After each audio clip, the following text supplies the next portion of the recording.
Good morning प्यारे बच्चों। आज हम पढ़ेंगे क्लास 12 फिजिक्स का पहला चैप्टर जो कि है वैद्युत आवेश और क्षेत्र।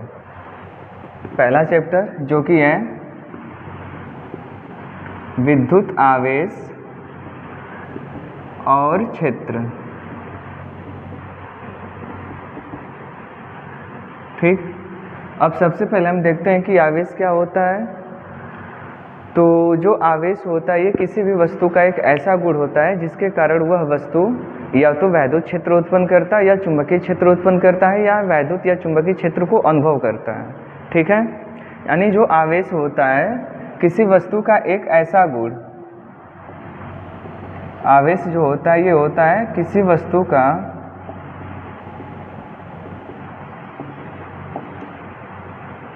एक मौलिक गुण है जिसके कारण वह वस्तु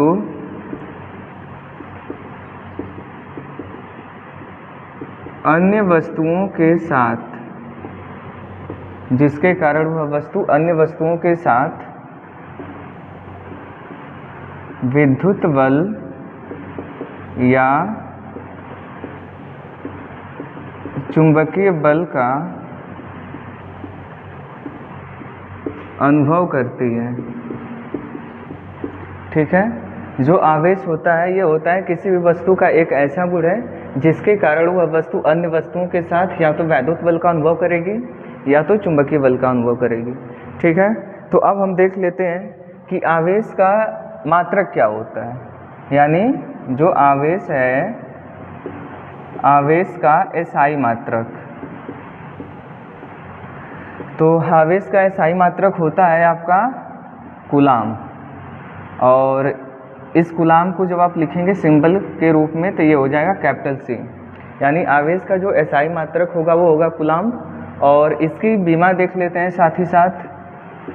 तो बीमा, इसकी बीमा होती है, ये होता है आपका AT। जैसे सबको पता होगा कि एक होता है, आप पढ़े होंगे I बराबर क्या होता है Q बटा T, यानी वैद्युत धारा बराबर आवेश बटा समय। तो यहाँ से जब आप Q का मान निकालोगे तो Q का मान कितना होगा I इंटू T। ठीक, अब I को हम मापते हैं किसमें, एम्पियर में, तो इसका बीमा A हो जाएगा, और T होता है समय, तो समय की बीमा कैपिटल T। यानी जो आवेश की बीमा निकल कर आएगी वो आएगी A इंटू T। ठीक, अब देख लेते हैं कि ये सदिश है या अदिश है। तो ध्यान रखिएगा कि जो आवेश होता है, आवेश एक अदिश राशि है। क्या है? अदिश राशि। यानी जो आवेश होता है वो किस प्रकार की भौतिक राशि है, तो ये है अदिश राशि। अदिश राशि का मतलब ये होता है कि एक ऐसी राशि जिसमें जिसे दर्शाने के लिए केवल और केवल परिमाण की आवश्यकता होती है, उसे दर्शाने के लिए हमें दिशा की आवश्यकता नहीं होती। ठीक, अब देख लेते हैं कि आवेश की उत्पत्ति कैसे हुई। आवेश की उत्पत्ति,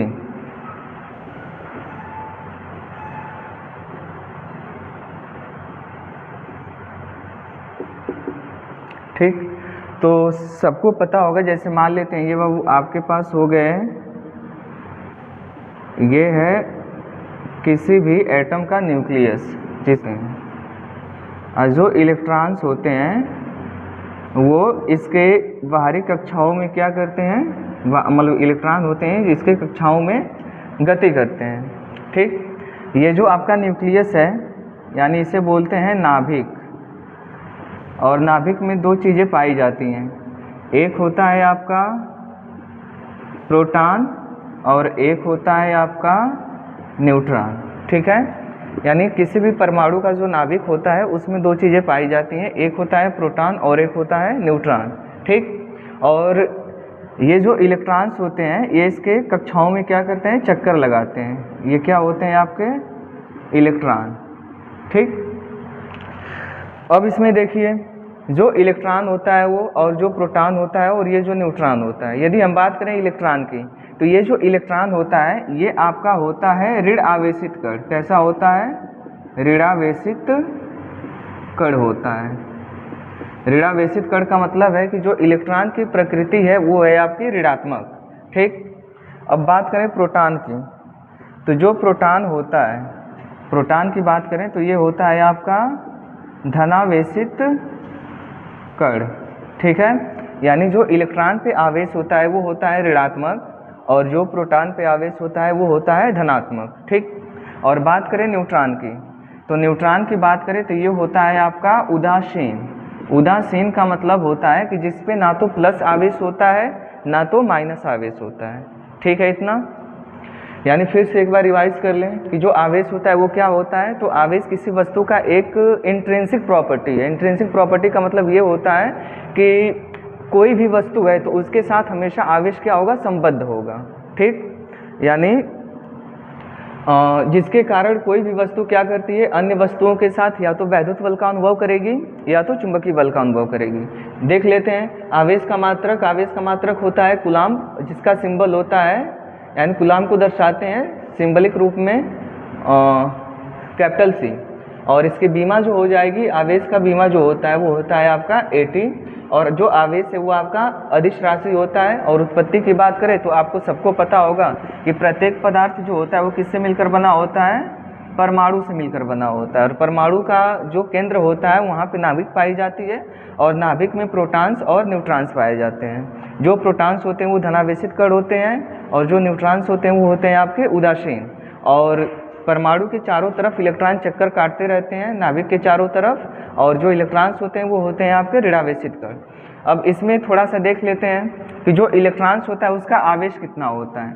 यदि बात करें हम इलेक्ट्रॉन के आवेश की, तो इलेक्ट्रॉन का आवेश होता है -1.6 गुणे 10 का पावर -19 कूलाम, ठीक। यदि बात करें इलेक्ट्रॉन की द्रव्यमान का, यानी मास ऑफ इलेक्ट्रॉन, ये होता है 9.1 गुणे 10 का पावर -31 किग्रा, ठीक है। ऐसे ही देख लेते हैं प्रोटॉन के बारे में। तो प्रोटॉन के बारे में देखेंगे तो देखिए प्रोटॉन का जो द्रव्यमान होता है, मास ऑफ प्रोटॉन, ये होता है 1.67 गुणे 10 का पावर -27 किग्रा। और इसका जो आवेश होता है, यानी प्रोटॉन का जो आवेश है, आवेश ये होता है +1.6 गुणे 10 का पावर -19 कूलाम। यदि ध्यान से देखें तो जो इलेक्ट्रॉन्स है इसका आवेश माइनस में है, और जो प्रोटॉन है उसका आवेश क्या है, प्लस में है। और दोनों का यदि मैग्नीट्यूड की बात करें यानी परिमाण की बात, तो दोनों का ही आवेश क्या है, आपस में बराबर है। यानी हम लिख सकते हैं कि जो Q है, यानी जो आवेश है इलेक्ट्रॉन का, ये परिमाण में बराबर होता है किसके, आवेश ऑफ प्रोटॉन के, ठीक है। यानी जो इलेक्ट्रॉन का आवेश होता है वो प्रोटॉन के आवेश के क्या होता है, बराबर होता है, ठीक। अब देखते हैं यदि बात करें इलेक्ट्रॉन और प्रोटॉन में, इनमें से भारी कौन है, तो देखिए जो इलेक्ट्रॉन का द्रव्यमान होता है ये होता है 9.1 × 10⁻³ किग्रा। और यदि बात करें हम प्रोटॉन की, तो प्रोटॉन का जो द्रव्यमान होता है वो 1.67 गुणे 10 का पावर -27 किग्रा होता है। यदि इन दोनों की तुलना करें तो यदि आप ध्यान से देखो तो जो इलेक्ट्रॉन का द्रव्यमान है ये होता है 9.1 × 10⁻³ किग्रा, और जो प्रोटॉन की द्रव्यमान होता है ये होता है आपका 1.67 × 10⁻27 किग्रा। अब इन दोनों की तुलना कीजिए तो जो इलेक्ट्रॉन होता है उसका यहाँ पे पावर देखिए 10 का पावर -31 है, और जो प्रोटॉन है इसका पावर देखें तो ये 10 का पावर -27 है, ठीक। यदि तुलना करेंगे तो जो इलेक्ट्रॉन का द्रव्यमान है वो लगभग प्रोटॉन के द्रव्यमान से 10 का पावर 4 गुना क्या है, कम है। यानी जो इलेक्ट्रॉन का द्रव्यमान है वो प्रोटॉन के द्रव्यमान से कितना गुना लगभग कम है, 10 का पावर 4 गुना कम है। यानी हम बोल सकते हैं कि जो इलेक्ट्रॉन होता है वो सबसे हल्का कण होता है, और जो प्रोटॉन होता है, प्रोटॉन इलेक्ट्रॉन से क्या होता है, भारी होता है, ठीक। अब इसमें देख लेते हैं कि एक थोड़ा सा इसमें देख लीजिए कि जो इलेक्ट्रॉन का सिंबल होता है ये क्या होता है, इलेक्ट्रॉन का सिंबल होता है E का, जैसे E- होता है, और जो प्रोटॉन का सिंबल होता है ये होता है आपका, यानी कहीं E+ लिखा होगा तो वो प्रोटॉन होगा, या P+ लिखा होगा तो वो प्रोटॉन होगा, और जो इलेक्ट्रॉन होता है वो होता है E- होता है, ठीक है।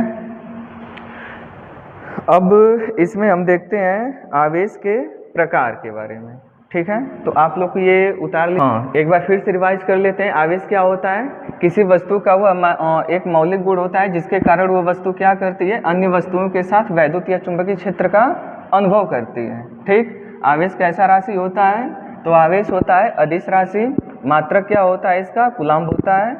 और आवेश की उत्पत्ति कैसे हुई है? तो परमाणुओं से, यानी जो परमाणु होते हैं वो इलेक्ट्रॉन, प्रोटॉन, न्यूट्रॉन से मिलकर बने होते हैं। और जो इलेक्ट्रॉन होता है वो ऋणावेशित कण होता है, जो प्रोटॉन होता है वो क्या होता है आपका? धनावेशित कण होता है। ठीक है, अब देखते हैं हम टाइप्स ऑफ चार्ज, यानी आवेश के प्रकार। आवेश के प्रकार। अब देखें तो आवेश कितने प्रकार के होते हैं? तो जो आवेश होता है ये दो प्रकार का होता है। ठीक है, आवेश कितने प्रकार के होते हैं? तो आवेश के कितने प्रकार हैं? दो प्रकार हैं। ठीक है, एक होता है आपका धनावेश और एक होता है आपका ऋणावेश। यानी आवेश के प्रकार की बात करें तो दो होता है, एक धनावेश और एक होता है ऋणावेश। ठीक, अब धनावेश का मतलब क्या है? तो धनावेश का मतलब ये होता है, जैसे मान लीजिए आपके पास ये कोई क्या है? परमाणु है। ठीक है, ये मान लेते हैं किसी पदार्थ का एक परमाणु है। ठीक, और परमाणु के यदि नाभिक, यानी इसका जो केंद्र है इसे क्या बोलते हैं? नाभिक बोलते हैं। नाभिक में अभी बताएं क्या होते हैं? प्रोटॉन होते हैं और न्यूट्रॉन होते हैं। इलेक्ट्रॉन जो होते हैं नाभिक के चारों तरफ जो कक्षाएं होती हैं उसमें ये लोग क्या करते हैं? चक्कर लगाते रहते हैं। ठीक है, अब इसमें ध्यान दीजिए, जो प्रोटॉन है वो आपका क्या होता है? धनावेशित कण होता है। इलेक्ट्रॉन कैसा होता है? ऋणावेशित होता है। और जो न्यूट्रॉन होता है ये होता है उदासीन होता है। न्यूट्रॉन कैसा कण है? तो ये उदासीन होता है, जिसपे ना तो प्लस आवेश होता है ना तो माइनस आवेश होता है। अब सपोज मान लेते हैं कि किसी परमाणु के नाभिक में, यानी यहाँ पे हम मान लेते हैं कितने? 10 प्रोटॉन है। ठीक है, परमाणु के नाभिक में कितने प्रोटॉन है? 10 प्रोटॉन है। ठीक, और यदि ये परमाणु उदासीन है, उदासीन का मतलब होता है कि इसके नाभिक में जितने प्रोटॉन्स होंगे उतना ही इस परमाणु पे क्या होंगे? इलेक्ट्रॉन्स होंगे। यानी यदि नाभिक में 10 प्रोटॉन है तो इसके बाहरी कक्षाओं में टोटल इलेक्ट्रॉन, यानी जो इस परमाणु पे टोटल इलेक्ट्रॉन कितने होंगे? 10 ही इलेक्ट्रॉन होंगे, तब जाकर ये परमाणु क्या बनेगा? उदासीन बनेगा। और सपोज यदि हम किसी विधि द्वारा इसमें से इलेक्ट्रॉन को बाहर निकाल दें, जैसे मान लीजिए इसमें से हम एक इलेक्ट्रॉन बाहर निकाल दिए। ठीक, तो जब आप इसमें से एक इलेक्ट्रॉन बाहर निकालोगे तो यहाँ पे क्या बचा? यहाँ पे बचा कितना? 9 इलेक्ट्रॉन। अब इसमें ध्यान से देखिए, पहले 10 प्रोटॉन था, 10 इलेक्ट्रॉन था। अब इसमें से हमने एक इलेक्ट्रॉन बाहर निकाल दिया तो ऑटोमेटिक यहाँ पे देखिए जो प्रोटॉनों की संख्या, यानी जो धनावेश है, यानी जो प्रोटॉन है उसकी संख्या क्या हो गई? अधिक हो गई। और इलेक्ट्रॉन की संख्या क्या हो गई? कम हो गई। ठीक है, तो इस वजह से जितने इलेक्ट्रॉन्स इस परमाणु से बाहर निकलेंगे उतना ही इस पे क्या आ जाएगा? आवेश आएगा। यानी एक इलेक्ट्रॉन बाहर निकालेंगे तो 1 प्लस आवेश आएगा, 2 इलेक्ट्रॉन बाहर निकालेंगे तो 2 प्लस आवेश आएगा, 3 इलेक्ट्रॉन बाहर निकालें तो 3 प्लस आवेश आएगा। यानी हम बोल सकते हैं कि धनावेश का मतलब क्या होता है कि जब कोई वस्तु इलेक्ट्रॉन का त्याग करती है, यानी जब कोई वस्तु इलेक्ट्रॉन का क्या करे? त्याग करे, तो वो क्या बन जाती है? धनावेशित हो जाती है। और यदि हम बात करें ऋणावेश का, तो ऋणावेश का बिल्कुल यही परिभाषा देखिए, यानी उदाहरण देखिए। जैसे ये मान लीजिए कोई आपके पास परमाणु है। ठीक है, ये इसका नाभिक हो गया। इसमें हम कितने प्रोटॉन माने हैं? 10 प्रोटॉन। इस पे इलेक्ट्रॉनों की संख्या कितनी है? 10 इलेक्ट्रॉन है। और मान लेते हैं हम कहीं से कोई एक इलेक्ट्रॉन उठाएं और इस परमाणु को दे दें। ठीक है, तो अब इस पे देखिए, जैसे आप इस परमाणु को इलेक्ट्रॉन देंगे तो इस पे इलेक्ट्रॉनों की संख्या कितनी हो गई? 11 हो गई। इलेक्ट्रॉनों की संख्या 11 हो गई और प्रोटॉनों की संख्या कितनी है? तो ये अभी 10 है। ठीक, तो देखिए 10 इलेक्ट्रॉन और 10 प्रोटॉन थे तो ये परमाणु क्या था? उदासीन था। लेकिन जब आप इसे इलेक्ट्रॉन एक और दे दिए तो यहाँ पे क्या हुआ? इलेक्ट्रॉनों की संख्या बढ़ गई। और इलेक्ट्रॉन जो होता है उसकी जो प्रकृति होती है ये होती है ऋणावेश की होती है, यानी ये जो इलेक्ट्रॉन है ये ऋणात्मक प्रकृति का होता है। इस वजह से ये जो पूरा परमाणु है ये कैसा हो जाएगा? ऋणावेशित हो जाएगा। ठीक है, यानी ये जो परमाणु होगा क्या हो जाएगा? ऋणावेशित हो जाएगा। क्यों ऋणावेशित होगा? क्योंकि जब ये परमाणु इलेक्ट्रॉन को ग्रहण करेगा तो उस स्थिति में इलेक्ट्रॉन की संख्या बढ़ जाएगी चूंकि जो धनावेश है यानी जो प्रोटॉन नाभिक में है इनकी संख्या कम है और इलेक्ट्रॉन की संख्या अधिक हो जाएगी, तो इलेक्ट्रॉन ये जो पूरा का पूरा परमाणु है वो कैसा हो जाएगा, ऋणावेशित हो जाएगा। यानी हम बात करें ऋणावेश का मतलब क्या होता है, तो जब किसी वस्तु से यानी जब किसी वस्तु को इलेक्ट्रॉन दिया जाता है या वस्तु इलेक्ट्रॉन को ग्रहण करती है, ठीक है। यानी ऋणावेश का मतलब कि जब किसी वस्तु को हम इलेक्ट्रॉन देंगे या जब कोई वस्तु इलेक्ट्रॉन को क्या करेगी, ग्रहण करेगी, तो उस स्थिति में वो वस्तु बिल्कुल क्या बन जाएगी, ऋणावेशित हो जाएगी। और धनावेश का मतलब होता है कि जब कोई वस्तु क्या करेगी, इलेक्ट्रॉन का त्याग करेगी, तो ये वस्तु क्या हो जाएगी, धनावेशित हो जाएगी। यानी इस प्रकार से कुछ क्या हुआ है, आवेशों का उत्पत्ति हुआ है। और आवेश दो प्रकार के होते हैं, एक होता है धनावेश और एक होता है ऋणावेश, ठीक। अब हम थोड़ा सा इसमें देखेंगे आवेशों के गुण के बारे में, यानी प्रॉपर्टीज ऑफ चार्ज। उतार लीजिए इसे आप लोग। अब हम मिटाते हैं इसे, ठीक है। यानी हम पढ़े हैं आवेश के प्रकार। आवेश दो प्रकार के होते हैं, एक होता है धनावेश और एक होता है ऋणावेश। ऋणावेश का मतलब क्या होता है कि जब कोई परमाणु या कोई पदार्थ इलेक्ट्रॉन को क्या करे, ग्रहण करे, तो वो ऋणावेशित हो जाएगा। और जब कोई परमाणु या कोई पदार्थ इलेक्ट्रॉन का त्याग करेगा तो वो क्या बन जाएगा, धनावेशित बन जाएगा, ठीक है। अब हम देखते हैं आवेश के गुण। आवेश के गुण, आवेश के गुण क्या क्या होते हैं, ठीक है। तो सबसे पहले देखिए, पहला गुण होता है कि यदि मान लीजिए ये एक कोई वस्तु है ए, ये कोई वस्तु है बी, इन दोनों पे कैसा आवेश है, प्लस आवेश है। मतलब इसका ये हुआ कि वस्तु ए ने भी इलेक्ट्रॉन का त्याग किया और वस्तु बी ने भी क्या किया, इलेक्ट्रॉन का त्याग किया। जब इन दोनों पे प्लस आवेश होगा और इन एक दूसरे के पास रखेंगे तो इनके बीच कौन सा बल लगेगा, तो वो होता है आपका प्रतिकर्षण, ठीक है। और सपोज जैसे ही मान लीजिए एक वस्तु सी है, एक वस्तु है आपका डी, इन दोनों पे कैसा आवेश है, माइनस आवेश है, तो इनके बीच भी कैसा बल कार्य करेगा, ये भी क्या होगा, प्रतिकर्षण का होगा। यानी हम बोल सकते हैं कि देखिए समान आवेशों के बीच में कौन सा बल कार्य करता है, प्रतिकर्षण होता है। यानी समान आवेश का मतलब है कि दोनों वस्तु पे यदि प्लस आवेश होंगे या दोनों वस्तु पे माइनस आवेश होंगे तो उनके बीच कौन सा बल कार्य करेगा, प्रतिकर्षण बल कार्य करेगा। और यदि मान लेते हैं कोई वस्तु x मान लें और दूसरी वस्तु मान लेते हैं y, इस पे एक पे प्लस आवेश है और एक पे माइनस आवेश है। ऐसे ही कोई दूसरी वस्तु मान लेते हैं p और एक और वस्तु मान लेते हैं q, इस पे है माइनस आवेश और इस पे है प्लस आवेश। तो देखिए जब प्लस और माइनस एक साथ रखे जाएंगे, यानी जब वस्तु x और वस्तु y को जब एक दूसरे के पास रखेंगे तो इनके बीच जो बल कार्य करेगा वो होगा आपका आकर्षण बल, और माइनस प्लस होगा तो इनके बीच भी कौन सा बल कार्य करेगा, ये भी होगा आपका आकर्षण बल, ठीक है। यानी बोल सकते हैं कि जो विपरीत आवेश होते हैं, इसमें देखिए इसका मतलब क्या हुआ, समान आवेश के बीच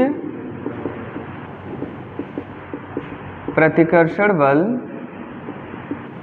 कार्य करता है और विपरीत आवेश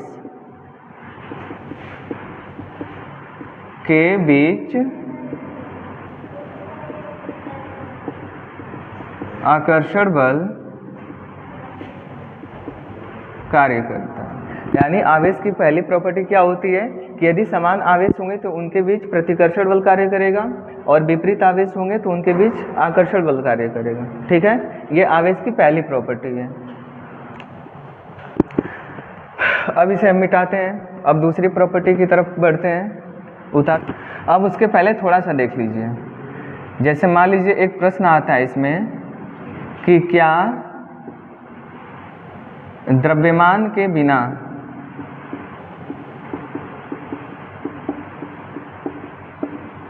आवेश संभव है। यानी क्या द्रव्यमान के बिना आवेश संभव है। तो यदि हम बात करें कि जो आवेश होता है, यानी यदि बात करें तो सबसे जो छोटा आवेश है, सबसे छोटा आवेश ही कौन होता है? तो ये होता है आपका इलेक्ट्रॉन। यानी यदि क्वेश्चन ये पूछे कि आवेश की सबसे छोटी इकाई क्या होती है, यानी स्मॉलेस्ट यूनिट ऑफ चार्ज क्या होगा? इलेक्ट्रॉन होगा। यानी इलेक्ट्रॉन से छोटा आवेश संभव नहीं है। और हम पढ़े भी हैं कि जो इलेक्ट्रॉन का जो द्रव्यमान होता है ये होता है 9.1 × 10⁻³ किग्रा।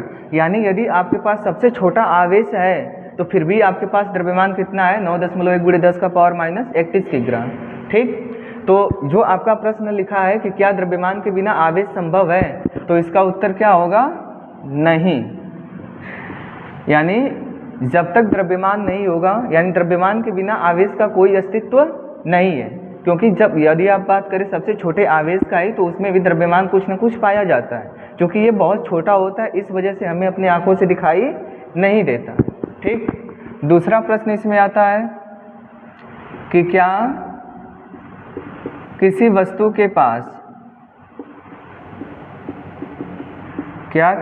के पास द्रव्यमान है तो वह आवेशित होगी? यानी क्या किसी वस्तु के पास यदि द्रव्यमान है तो क्या वो आवेशित होगी? तो ये जरूरी नहीं है। कारण क्या है? जैसे मान लीजिए आपके पास कोई पदार्थ है, ठीक है, और मान लेते हैं कि यदि इसके नाभिक में जो प्रोटॉनों की संख्या है और इस पे जो इलेक्ट्रॉनों की संख्या यानी नंबर ऑफ प्रोटॉन बराबर हो जाए नंबर ऑफ इलेक्ट्रॉन के, यानी प्रोटॉनों की संख्या और इलेक्ट्रॉनों की संख्या आपस में बराबर हो जाए, तो उस स्थिति में वस्तु क्या होगी? यानी जो पदार्थ होगा वो क्या होगा? उदासीन होगा। और यदि किसी कारण बस मान लेते हैं कि इसमें से इलेक्ट्रॉन को हम बाहर कर दें, इलेक्ट्रॉन को क्या कर दें? बाहर कर दें, तो ये क्या वस्तु हो जाएगी? आपकी आवेशित हो जाएगी। ये वस्तु क्या होगी? आवेशित हो जाएगी। तो यानी हम बोल सकते हैं कि यदि किसी वस्तु के पास द्रव्यमान है तो वो आवेशित होगी, तो ये जरूरी नहीं है।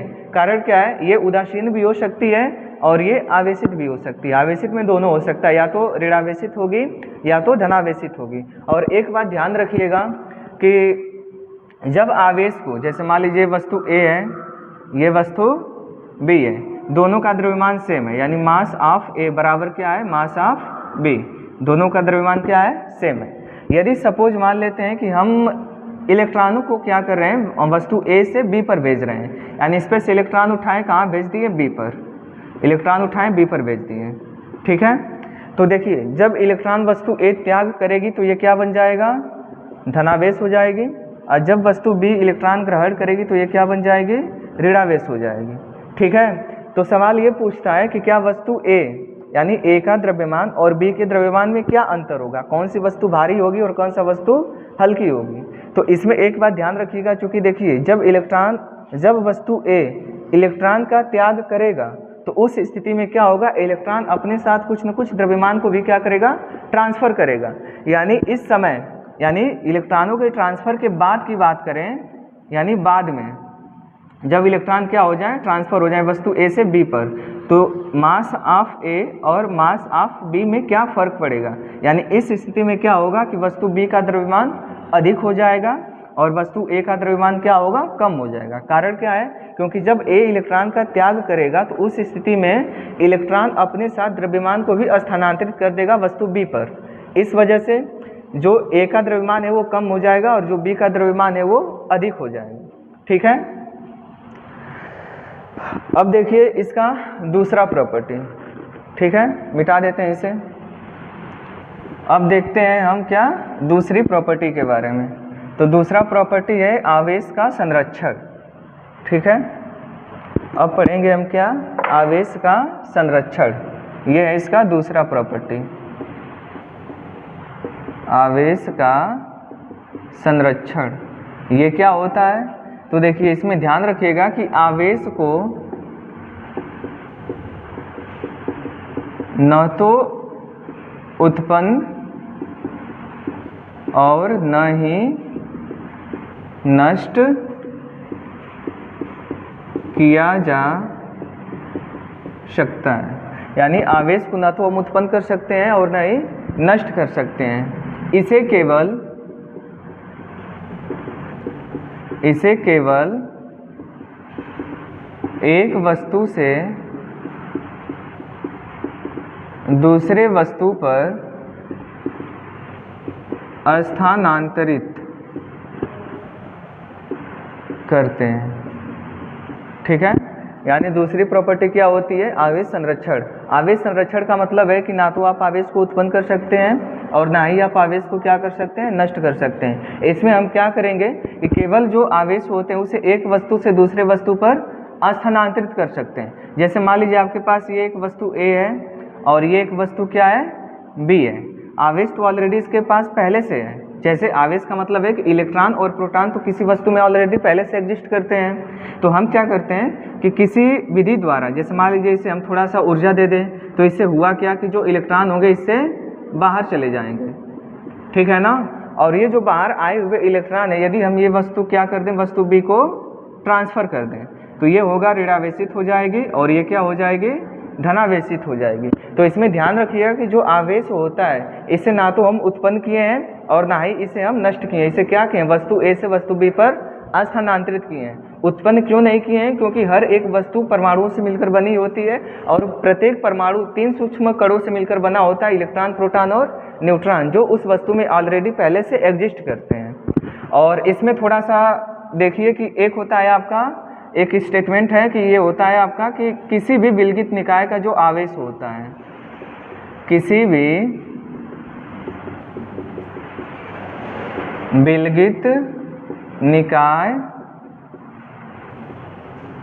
विलगित निकाय का आवेश संरक्षित होता है। कोई भी विलगित निकाय का मतलब होता है कि एक आइसोलेटेड सिस्टम है जिसका जो आवेश होगा वो क्या रहेगा? संरक्षित होगा।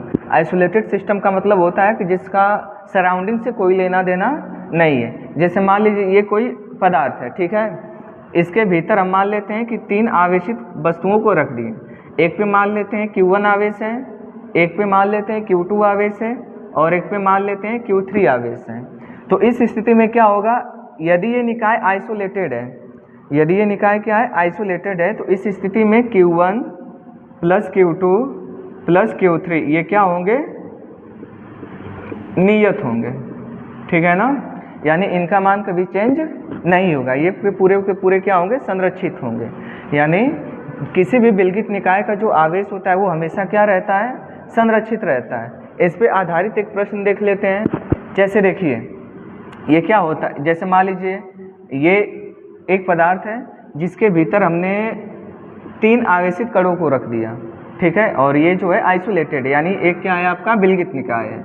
इस पे मान लेते हैं +5 कूलम आवेश है, इस पे मान लेते हैं -4 कूलम आवेश है और इसे मान लेते हैं +2 कूलम आवेश है। और तीनों को एक साथ मिलकर एक दूसरे से संपर्क करा के पुनः इनको हम क्या कर देते हैं? अलग अलग इसी निकाय के भीतर ही रख देते हैं। यानी ये पहला, ये दूसरा और ये तीसरा। यदि सपोज मान लीजिए इस पे +4 कूलम आवेश आ गया, इस पे +3 कूलम आवेश आ गया, तो क्वेश्चन ये पूछता है कि इस पे आवेश का मान क्या होगा। ठीक, तो देखिए हम क्या बताएं कि यदि आपके पास कोई विलगित निकाय होगा तो विलगित निकाय के भीतर रखे आवेश क्या होते हैं? संरक्षित होते हैं। तो इस स्थिति में इसका जो प्रारंभिक आवेश होगा, प्रारंभिक आवेश ये क्या होगा? अंतिम आवेश के बराबर होगा। अब बात करते हैं प्रारंभिक आवेश कितना कितना है। तो देखिए इस वस्तु पे है +5 -4 और +2, ये बराबर किसके होगा? +4 +3 और इसे मान लेते हैं x। ठीक, इसे हल कीजिए तो 5 4 कितना होगा? 1 बचेगा और ये +2, इधर ऐसे कितना होगा? 7 + x, जोड़ेंगे तो 3 बराबर 7x। 7 को इधर भेजिए तो भेजेंगे तो ये बनेगा 3 - 7 बराबर x, यानी x बराबर कितना हो जाएगा? -4 कूलम। यानी ये जो तीसरा निकाय, यानी ये जो तीसरी वस्तु है, इस पे जो आवेश का मान होगा ये हो जाएगा आपका -4 कूलम। अब यहाँ पे आप देखेंगे तो जो प्रारंभिक आवेश है और ये जो अंतिम आवेश है दोनों आपस में क्या हो गए? बराबर हो गए। यानी कभी भी ध्यान रखिएगा कि कोई भी विलगित निकाय है, यानी एक ऐसा सिस्टम जिसका बाहरी दुनिया से कोई लेना देना नहीं है, उसे हम क्या बोलते हैं, विलगित निकाय बोलते हैं। और विलगित निकाय के भीतर रखा जो आवेश होता है वो क्या रहता है, संरक्षित होता है। ठीक है, अब हम बढ़ते हैं प्रॉपर्टी नंबर 3 पे। ठीक, प्रॉपर्टी नंबर 3 क्या है, उतार लीजिए इसे।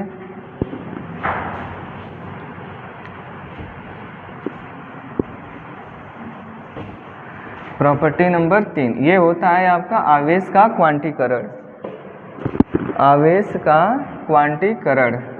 तीसरी प्रॉपर्टी क्या है, आवेश का क्वांटीकरण। अब देखिए आवेश का क्वांटीकरण क्या होता है। ठीक है, तो जैसे देखिए यदि किसी वस्तु को आपको आवेशित करना है तो उसके लिए आप क्या करते हैं, किसी भी वस्तु को आवेशित करने के लिए या तो हम उसे इलेक्ट्रॉन देंगे या तो उस वस्तु से इलेक्ट्रॉन को क्या करेंगे, बाहर निकालेंगे। दोनों ही स्थिति में वो वस्तु क्या हो जाएगी, आवेशित हो जाएगी। ठीक है, यानी किसी वस्तु को इलेक्ट्रॉन देकर आवेशित कर सकते हैं या इलेक्ट्रॉन निकालकर आवेशित कर सकते हैं। लेकिन इलेक्ट्रॉन निकालेंगे कैसे, जैसे मान लीजिए आपके पास ये एक वस्तु है। ठीक है, ये एक वस्तु है और इसमें एक बात ध्यान रखिएगा कि जो सबसे छोटा आवेश है, सबसे छोटा आवेश ये क्या होता है, 1 इलेक्ट्रॉन के बराबर होता है। यानी सबसे छोटा आवेश की बात करें तो ये कितने इलेक्ट्रॉन के बराबर होता है, 1 इलेक्ट्रॉन के बराबर होता है। अब जैसे मान लीजिए इसी वस्तु को आवेशित करनी है तो क्या हम इस वस्तु से 1/2 इलेक्ट्रॉन बाहर निकाल सकते हैं, क्या इस वस्तु से हम 3/4 इलेक्ट्रॉन बाहर निकाल सकते हैं, या फिर क्या इस वस्तु से सपोज मान लीजिए 5.5 इलेक्ट्रॉन बाहर निकाल सकते हैं, क्या ऐसा कोई संभव होगा? तो उत्तर है नहीं। कारण क्या है, क्योंकि जो आपका इलेक्ट्रॉन है ये खुद क्या है, सबसे छोटा है। और जब ये सबसे छोटा इलेक्ट्रॉन आवेशित कर रहे हैं तो जब आप इलेक्ट्रॉन को किसी वस्तु से निकालेंगे तो उस स्थिति में कम से कम जो इलेक्ट्रॉन निकलेगा वो या तो 1 इलेक्ट्रॉन निकले, या तो 2 इलेक्ट्रॉन निकले, या तो 3 इलेक्ट्रॉन निकले। ऐसे करते करते हम इलेक्ट्रॉनों को निकालते हैं, ना कि 1/2, 3/4 और 5.5। ऐसा इलेक्ट्रॉन निकालना संभव नहीं है, क्योंकि आप इलेक्ट्रॉन को अत्यधिक छोटे कणों में नहीं तोड़ सकते, क्योंकि ये ऑलरेडी क्या होता है, सबसे छोटा कण है।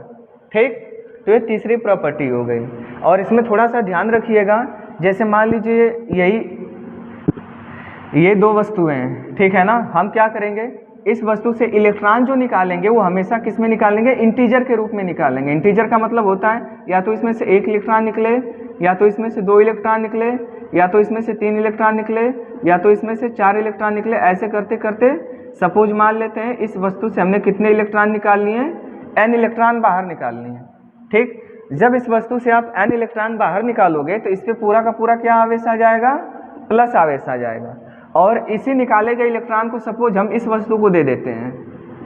ठीक है, तो इस वस्तु को जब आप इलेक्ट्रॉन दे दो, मान लो 1 इलेक्ट्रॉन दे दिए, 2 इलेक्ट्रॉन दिए, 3 इलेक्ट्रॉन दिए, ऐसे ऐसे करते करते कितने इलेक्ट्रॉन दे दिए, n इलेक्ट्रॉन दे दिए। तो जब ये वस्तु इलेक्ट्रॉन का त्याग की तो ये तो क्या बन गई, धनावेशित हो गई। और इस वस्तु ने इलेक्ट्रॉन को क्या किया, ग्रहण किया, तो ये क्या बन गई, ऋणावेशित हो गई।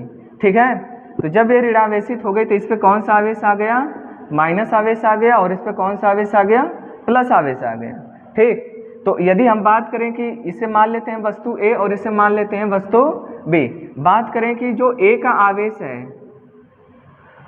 A का आवेश यानी Q का मान जो होगा वो क्या होगा, प्लस NE के बराबर होगा। और बात करें B का, B का आवेश Q ये कितना होगा, माइनस NE के बराबर होगा। माइनस क्यों होगा, क्योंकि वस्तु B ने इलेक्ट्रॉन को ग्रहण किया, और ये प्लस क्यों होगा, क्योंकि वस्तु A ने इलेक्ट्रॉन का क्या किया है, त्याग किया है। यानी हम लिख सकते हैं कि किसी भी वस्तु का जो आवेश होता है, किसी भी वस्तु पर आवेश Q का मान जो होता है वो होता है प्लस माइनस NE। ठीक है, जहाँ n होता है इलेक्ट्रॉन की संख्या, या इसे बोलते हैं इंटीजर यानी पूर्णांक होती है। n कैसा होता है? पूर्णांक होता है, जिसका मान होता है 1 2 3 ऐसे करते करते आप लिख सकते हैं। और जो E है, फार्मूले में जो E है, E होता है इलेक्ट्रॉन का आवेश। ये E क्या है आपका? इलेक्ट्रॉन का आवेश है, ठीक है। यानी किसी भी वस्तु पे जो आवेश का मान होगा वो क्या होगा? प्लस माइनस एन ही होगा। प्लस कब होगा? जब वस्तु ने इलेक्ट्रॉन का त्याग किया। माइनस कब होगा? जब वस्तु ने इलेक्ट्रॉन को ग्रहण किया, ठीक है। और यदि बात करें वस्तु ए पे जो आवेश का मान है वो प्लस में होगा, और जो वस्तु बी है उस पे आवेश का मान किस में होगा? माइनस में होगा। माइनस क्यों होगा? क्योंकि इसने इलेक्ट्रॉन को ग्रहण किया है। प्लस क्यों होगा ए पे? क्योंकि इसने इलेक्ट्रॉन का त्याग किया। दोनों ही स्थिति में एक पे प्लस आवेश होगा और एक पे माइनस आवेश होगा। और जब आप दोनों को एक साथ मिलाकर लिखेंगे तो किसी भी वस्तु पे जो आवेश का मान होता है वो होता है प्लस माइनस एन। एन क्या होता है? इंटीजर होता है, यानी पूर्णांक होता है जिसका मान 1 2 3 4 5 6 आप कुछ भी ले सकते हैं यहाँ पे, यानी पॉइंट और फ्रैक्शन में मान नहीं होगा। और जो ई होता है ये होता है इलेक्ट्रॉन का आवेश होता है, ठीक है। अब इस पे आधारित एक आध प्रश्न देख लेते हैं। जैसे मान लीजिए एक सिंपल प्रश्न है छोटा सा, कि किसी वस्तु पर, जैसे सपोज ये मान लीजिए वस्तु कोई है और इस पे हम मान लेते हैं 500 इलेक्ट्रॉन क्या है? अधिक हैं। यानी इस वस्तु पे कितने इलेक्ट्रॉन अधिक हैं? 500 इलेक्ट्रॉन अधिक हैं। तो सवाल ये पूछता है कि इस पे आवेश का मान क्या होगा और इसकी प्रकृति क्या होगी, ठीक। तो देखिए सिंपल फार्मूला कि जब आप किसी वस्तु को इलेक्ट्रॉन देंगे तो उस स्थिति में क्या होगा? ये वस्तु इलेक्ट्रॉन ग्रहण करके क्या बन जाएगी? यदि प्रकृति की बात करें तो ये हो जाएगी निगेटिव हो जाएगी। और आवेश का मान कितना होगा? तो फार्मूला Q बराबर क्या होता है? NE। तो Q बराबर N का मान कितना है? 500। E का मान होता है 1.6 × 10 का पावर माइनस 19। इसे आप क्या लिख सकते हैं? 5 × 10 का पावर 2 और 1.6 × 10 का पावर माइनस 19। 5 का इसमें गुणा करेंगे तो कितना होगा? 80। और ये होगा देखिए 10 का पावर 2 10 का पावर माइनस 19। और जब संख्याएं गुणा में हो और इनका बेस बराबर होता है तो घात को आपस में क्या कर देते हैं? जोड़ देते हैं। तो ये क्या बन जाएगा? 10 का पावर 2 माइनस 19। यानी जो देखिए ये आपका 8.0 × 10 का पावर 2 माइनस 19 हुआ। अब इसमें देखिए यानी यहाँ पे आपको क्या करना है? 2 में से 19 को घटाना है। तो जब आप इसे घटाएंगे तो ये क्या बनेगा? 10 का पावर माइनस 17। और आवेश का मात्रक क्या होता है? कूलाम होता है। यानी इस स्थिति में क्या होगा कि जब आप किसी वस्तु को इलेक्ट्रॉन देंगे तो क्या बन जाएगी? ऋणावेशित हो जाएगी इसकी प्रकृति। और इस पे जो 500 इलेक्ट्रॉन है ये कितने आवेश के बराबर होता है? तो 8.0 × 10 का पावर माइनस 17 कूलाम आवेश के बराबर होता है। तो प्यारे बच्चों आज के लिए बस इतना ही। अब हम मिलते हैं अगले क्लास में। इस पे आधारित बहुत सारे प्रश्न भी करेंगे और जो बचे हुए आपके प्रॉपर्टीज़ हैं आवेश के, इसके बारे में भी अगले क्लास में डिस्कस करेंगे। आज के लिए इतना ही। Thank you.